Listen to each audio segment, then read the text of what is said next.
حضرت طلحہ ابن عبیداللہ رضی اللہ تعالیٰ عنہ دو جنتیوں کا واقعہ بیان کرتے ہیں اور واقعہ بڑا دلچسپ ہے۔ وہ واقعہ یہ ہے کہ ایک قبیلے کے دو آدمی حضور صلی اللہ علیہ وسلم کی خدمت میں حاضر ہوئے اور ایک ساتھ ہی مسلمان ہو گئے۔ ان میں سے ایک صاحب جہاد میں بہت زیادہ رغبت اور شوق رکھتے تھے۔ وہ میدان جہاد میں برسر پیکار رہے یہاں تک کہ وہ شہید ہو گئے اور دوسرے صاحب کا 1 سال کے بعد انتقال ہوا۔ حضرت طلحہ رضی اللہ تعالیٰ عنہ فرماتے ہیں کہ میں نے خواب میں دیکھا کہ میں جنت کے دروازے پر کھڑا ہوں اور میرے ساتھ وہ دونوں حضرات بھی کھڑے ہوئے ہیں۔ اس دوران جنت سے ایک شخص باہر آیا اور اس شخص کو جنت میں آنے کی اجازت دی جس کا انتقال بعد میں ہوا تھا۔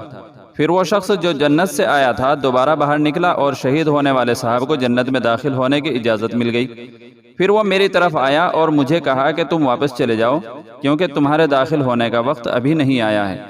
حضرت طلحہ رضی اللہ تعالیٰ عنہ نے یہ خواب لوگوں کو سنایا تو انہیں اس پر بڑا تعجب ہوا کہ شہید کا درجہ تو بہت اونچا ہوتا ہے، وہ پہلے جنت میں داخل ہوتے۔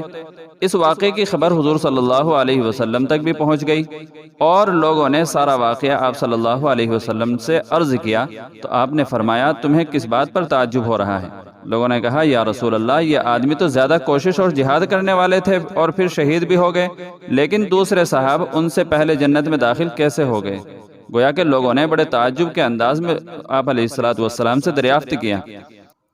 حضور اقدس صلی اللہ علیہ وسلم نے لوگوں کے اس تعجب کو رفع کرتے ہوئے فرمایا جن صاحب کا بعد میں انتقال ہوا ان کے نیکیاں نہیں دیکھتے کتنی زیادہ ہو گئی؟